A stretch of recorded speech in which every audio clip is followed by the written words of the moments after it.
Gracia de Libreville, Gabon. Un agent du royaume marin vaincre les pasteurs par la fornication et remplacer leur onction par un pouvoir démoniaque. Tout a commencé dès ma naissance en passant par le nom qu'on m'a donné. Cela a culminé lorsque mon père et ma mère ont divorcé. Ma mère m'a donné le nom de Gracia qui est le nom d'une sirène d'eau qui habite et règne dans l'océan Pacifique. Après leur divorce, ma mère m'a envoyé vivre avec sa sœur aînée.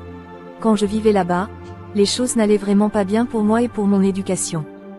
Je suis devenu un délinquant et j'ai commencé à sortir avec des femmes. Je me suis lancé dans le lesbienne. Je sortais aussi avec des hommes. Je suis devenue prostituée, puis ma tante a décidé de me rendre à ma mère. Quand je suis revenue chez ma mère, j'ai commencé à fréquenter des filles qui étaient dans le domaine de la beauté et de la mode. J'ai découvert et suis devenue attirée par le style de vie des célébrités et j'avais envie d'être riche et reconnue. Je suis devenue fascinée par la célébrité et le style de vie des célébrités, la mode et la musique.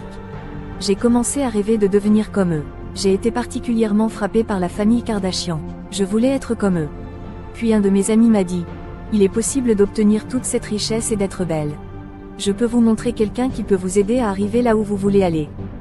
Cette amie à moi était musulmane, mais elle pratiquait également l'occultisme et était un agent du royaume marin. Elle a omis de mentionner que la personne dont elle parlait n'était pas un être humain. Elle a dit, nous allons voir une femme. Mais elle n'a pas précisé que la femme était une sirène dans la rivière Moanda. À ce stade de ma vie d'adolescent, je suis devenu irrespectueux envers ma mère. Je me fiche de ce qu'elle pensait et je n'ai aucune considération pour ce qu'elle disait. Je faisais ce que je voulais. Je suis devenu rebelle et délinquant. Je sortais quand je voulais et je revenais quand je voulais. Je menais une vie hédoniste et libertine. Ensuite, je suis sorti avec mon ami musulman ce soir-là. Nous sommes allés à la rivière. Il était minuit passé. Nous arrivons au bord de la rivière. Mon ami a commencé à faire de la prestidigitation et de la prière mystique au bord de la rivière. Puis une sirène sortit de la rivière. Elle avait une queue de poisson. Elle n'avait pas de chemise sur le haut. J'ai eu peur mais j'ai tenu bon. La sirène nous a demandé pourquoi l'avons-nous convoquée. Puis la fille a commencé à expliquer à la sirène ce que je voulais et mon aspiration. Alors la sirène lui a demandé, accepte-t-elle les termes de l'alliance?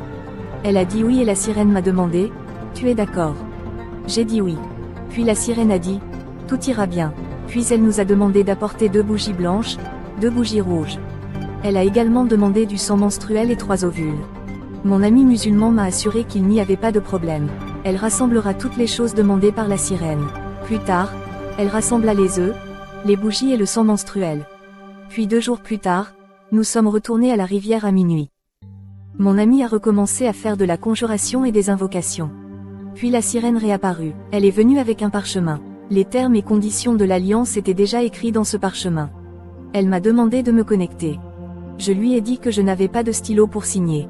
Elle m'a coupé autour de la main pour permettre à mon sang de couler et elle m'a fait signer l'alliance avec mon sang sur ce parchemin avec elle. J'ai toujours la cicatrice sur la main que je peux montrer aux gens. J'ai mis mon nom et ma signature sur ce parchemin. Ensuite, nous avons tout jeté à l'eau. Les œufs, les bougies, le sang.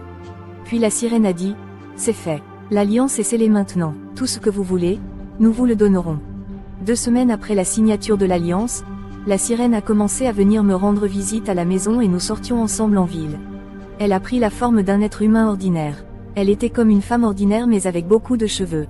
Elle apparaissait à la lumière du jour comme un être humain normal, car elle est capable de prendre n'importe quelle forme humaine et elle apparaissait comme une femme africaine avec beaucoup de cheveux et personne ne soupçonnerait jamais qu'elle était une entité marine.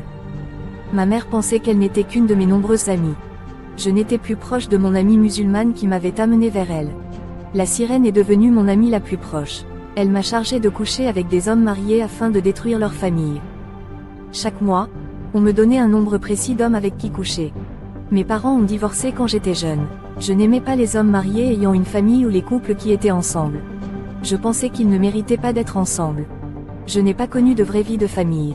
À la suite du divorce, j'ai été psychologiquement affectée et j'étais donc jaloux. Je ne pouvais pas tolérer de voir une famille ensemble. Je voulais détruire des familles. Ma mission était de coucher avec des hommes mariés et une fois le contact sexuel effectué, je contrôlerai alors leur cœur. Je retournerai leur cœur contre leurs femmes. Ils ne toléreront pas leurs femmes. Ils percevront leurs femmes comme vieilles et laides et cela amènera ces hommes à divorcer. Ces hommes seraient remplis de sentiments de rejet envers leurs femmes. J'ai réussi à briser 22 familles grâce à mes missions. Je pouvais coucher avec 15 hommes différents par jour. Au début, ça allait. Plus tard, j'ai eu l'impression d'être une prostituée. Durant cette période, ma relation avec ma mère était inexistante car je me sentais rejetée par elle. Je la détestais vraiment. Comme j'avais de la haine et de la rancune contre elle, j'ai arrêté mes études. Je ne vivais plus avec elle. L'un des hommes mariés avec qui je sortais me louait une chambre. Et dans cette même pièce, j'amenais d'autres hommes mariés. Même si l'un d'eux me surprenait en flagrant délit, j'étais capable de maîtriser leur esprit et de les dominer. Pendant ce temps, ma mère ne savait pas où j'habitais. Elle ne pouvait pas me trouver. Elle a commencé à me chercher. Elle a fait une affiche « Wanted ». Plus tard, elle a réussi à me retrouver. Puis nous avons déménagé dans une autre ville. Ma tante m'a emmenée dans cette nouvelle ville loin des amis pour que je puisse continuer mes études mais mon cœur était ailleurs. Dans cette nouvelle ville, j'ai commencé à entendre des histoires sur une puissante sirène. J'ai développé une curiosité diabolique. Je voulais connaître des choses mystérieuses. J'ai décidé dans mon cœur que je devais rencontrer cette sirène. Je suis allé au bord de la rivière dans la nuit. J'ai fait des prières de conjuration et d'invocation. Puis la sirène est apparue avec sa queue de poisson mais au lieu d'écailles de poisson, il y avait des épines partout sur sa queue. Elle m'a demandé, « Que puis-je faire pour toi et qu'attends-tu de moi ?» J'ai répondu, « Je veux avoir une alliance avec toi. » Elle m'a demandé, « Es-tu sûr ?» J'ai dit, « Oui, je le suis. » Ensuite, j'ai signé une alliance avec elle. Elle m'a donné le pouvoir de provoquer une déformation du fœtus ou du bébé dans l'utérus par un simple regard. Plus tard, ma relation avec ma tante s'est détériorée. C'est devenu conflictuel. Alors que je vivais avec elle, ma copine sirène venait encore me rendre visite. Je n'ai pas mentionné ma nouvelle alliance avec la nouvelle sirène. Cette nouvelle sirène se nourrissait de la chair et du sang du fœtus. Finalement, j'ai déménagé à Franceville et là-bas, j'ai établi une autre alliance avec une autre sirène mais celle-ci s'était rasé les cheveux et ses écailles étaient rouges et elle voulait du sang tout le temps. Elle n'a pas été facile.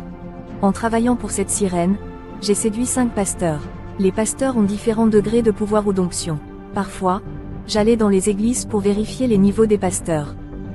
Si un pasteur est oint, alors je devrais laisser mes démons et ma sirène à la porte à cause de l'onction. Je marchais toujours avec 5 démons et ma sirène. Ils étaient invisibles. Quand je viens à l'église comme ça, je demande une consultation avec le pasteur. Mes démons resteraient en dehors de l'église. En consultation, je me contentais de regarder le pasteur dans les yeux pour le séduire. Une fois le pasteur séduit, je pourrais alors le contrôler et le dominer. Plus tard, on m'a ensuite assigné à coucher avec 30 hommes en un mois. Dans cette mission, les pasteurs étaient la cible privilégiée, suivis par les hommes mariés.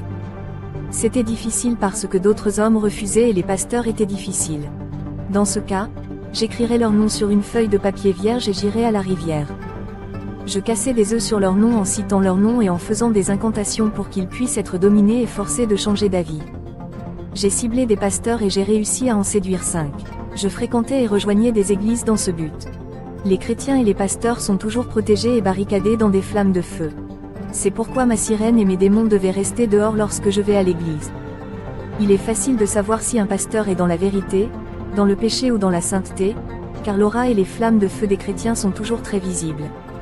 Un jour j'ai visité une église mais comme c'était une église morte, j'ai réussi à entrer à l'intérieur avec mes 5 démons et ma sirène.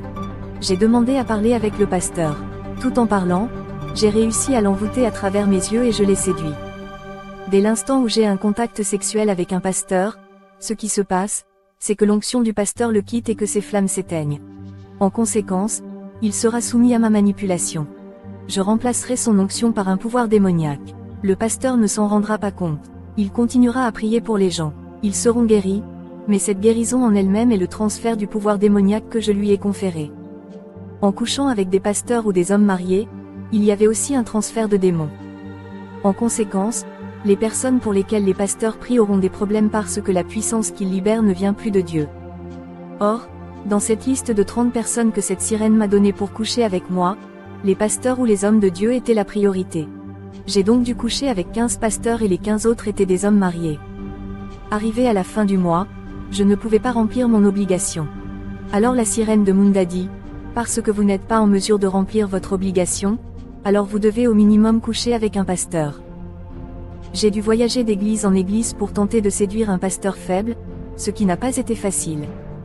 Comme j'étais délinquant, je suis tombée enceinte. J'ai eu un bébé, même si c'était une césarienne, tout allait bien. Le bébé était gardé par ma sœur qui était une chrétienne née de nouveau. Maintenant, les sirènes me faisaient pression pour que je leur offre mon bébé en sacrifice humain, Mais je remercie Dieu qui a gardé l'enfant. Un jour, la sirène est revenue et a dit, « Je veux ton enfant. » Comme j'étais en colère, j'ai dit, « Va la chercher, elle est avec ma sœur. » Puis la sirène a dit, « Tu vas la chercher et me l'amener. » Elle était bouleversée alors qu'elle se nourrissait de bébés et de fœtus. Quand il faisait nuit, je suis sortie de mon corps et je me suis rendue chez ma sœur, mais comme elle était une chrétienne née de nouveau, sa maison était entourée et barricadée par des flammes de feu. J'ai essayé dur mais c'était risqué et dangereux. Je me suis dit que si je continue, je pourrais perdre la vie.